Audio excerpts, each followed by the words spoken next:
ಒಂದು ಕಟ್ಲೆ ನೀರು ಕೊಡ್ಲಿ ಅಂದ್ಬಿಟ್ಟು ನಾವು ಆಗಲೇ ಒಂದು 2 ವಾರದಿಂದ ಸ್ಟ್ರೈಕ್ ಮಾಡ್ತಾನೇವೆ. ಹೋದ ವಾರ ಇದೇ ಜಾಗದಲ್ಲಿ ಮುದ್ದೆ ಮತ್ತು ಹುಳಿಕಾಳು ಚಳವಳಿ ಮಾಡ್ದು, ಇವತ್ತು ಬಾತು ಮಾಡ್ಕೊಂಡು ಮಾಡ್ತಾವೆ. ಯಾಕೆಂದರೆ ಸರ್ಕಾರ ಇನ್ನು 2 ದಿನದೊಳಗೆ ನೀರು ಬಿಡ್ತೀವಿ ಅಂತ ಸಲಹಾ ಸಮಿತಿ ಮೀಟಿಂಗ್ ಸೇರಿತ್ತು. ರಾಮಲಿಂಗಾರೆಡ್ಡಿ ಅವರು ಹೇಳಿಕೆ ಕೊಟ್ಟರು ಅಂತ ಹೇಳ್ಬಿಟ್ಟು ನಾವು ಸುಮ್ಮನಾದೋ. ಈಗ ರಾಮಲಿಂಗಾರೆಡ್ಡಿ ಅವರು ಹೇಳ್ತಾವ್ರೆ ನಾವು ಖಡಕ್ಕಾಗಿ ನೀರು ಕೊಡಕ್ಕೆ ಬರೋದು. ಯಾಕೆ ಅಂದರೆ ಅಲ್ಲಿ ನೀರು ಪ್ರಮಾಣ ಬರ್ತಾ ಇರೋ ಪ್ರಮಾಣ ಕಡಿಮೆ ಆಗದೆ ಅಂತಾರೆ. ಇವತ್ತು ನೀರು ಇರೋದು 91 ಅಡಿ, ಏನು ನಾಲೆಯಲ್ಲಿ 91 ಅಡಿ ನೀರದೆ. ಇನ್ಕಮಿಗೂ ಕೂಡ ಹೆಚ್ಚಾಗದೆ. 15,000 ಗಂಟೆ ನೀರು ಬರ್ತದೆ. ಒಂದು ಕಟ್ಲೆ ಆರಾಮಾಗಿ ಕೊಡ್ಬೋದು.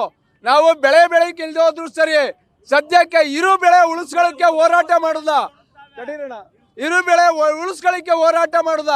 ಮುಖ್ಯಮಂತ್ರಿ ಅವರು ಹೇಳ್ತಾರೆ ಇಲ್ಲಿಗೆ ಏನು ಈ ಮಳೆ ಬೀಳ್ತದೆ, ಮಳೆ ಆಧಾರಕ್ಕೆ ತಕ್ಕಂತೆ ಬೆಳೆ ಬೆಳೀರಿ ಅಂತಾರೆ. ಮಳೆನೇ ಬೀಳ್ತಾ ಇಲ್ಲ, ಬೆಳೆಯಲ್ಲಿ ಬೆಳೀಕೋದು. ಅಟ್ಲೀಸ್ಟು ಬಿತ್ತನೆ ಬೆಳೆ ಅಂತ ಬೀಳ್ತಿತ್ತು, ಬಿತ್ತನೆ ಮಳೆನೂ ಕೂಡ ಬೀಳ್ತಾ ಇಲ್ಲ. ಈಗ ನೀರು ಮಳೆ ಇಲ್ದೇನೆ ಬೆಳೆಯುವಂಥ ಬೆಳೆ ಏನಾರ ಇದ್ರೆ ಮುಖ್ಯಮಂತ್ರಿಯವರೇ ತಕ್ಷಣ ಹೇಳಿ, ನಾವು ಆ ಬೆಳೆನೇ ಬೆಳಿತೀವಿ. ಯಾಕೆಂದ್ರೆ ನಮ್ಮ ಪುಟ್ಟಣಿಯರು ಹೇಳ್ತಿದ್ರು ಕಬ್ಬಿಗೆ ಕನಿಷ್ಠ 3,500 ಕೊಡಿ ಅಂತ ಕೇಳ್ತಿದ್ರು. ಅವತ್ತು ಅವರು 3,500 ಕೊಡೋಕ್ಕಾಗ್ತಿರಲಿಲ್ಲ. ಅದೇ ಕೂದಲಿಗೆ 5,000 ರೂಪಾಯಿ ಬೆಳೆ ಇತ್ತು. ಹಂಗಾಗಿ ನಾವು ಈಗ ನೀರಿಲ್ದೇ ಇರುವಂಥ ಬೆಳೆ ಬೆಳೆದ್ರೆ ನಮಗೂ ಏನಾರ ಅನುಕೂಲ ಆಗ್ಬೋದು.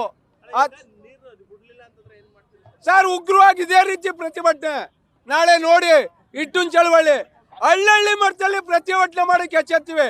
ಶುಕ್ರವಾರ ಶಿವಳ್ಳಿಲಿ ರಸ್ತೆ ತಡೆ ಶಿವಳ್ಳಿ ಬಂದು ಅಲ್ಲಿ ಕೆಳಗಡೆ ಸರ್ಕಲಲ್ಲಿ ಉತ್ತಮವಾದ ಪ್ರತಿಭಟನೆ ಅಂದರೆ 7 ಕಸಾಧ್ಯ ಆ ಮಟ್ಟದ ಪ್ರತಿಭಟನೆ ಮಾಡ್ತೀವಿ.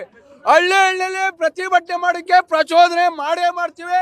ನನ್ನ ಹೆಸರು ಚಂದ್ರಶೇಖರ್, ಜಿಲ್ಲಾ ಉಪಾಧ್ಯಕ್ಷ.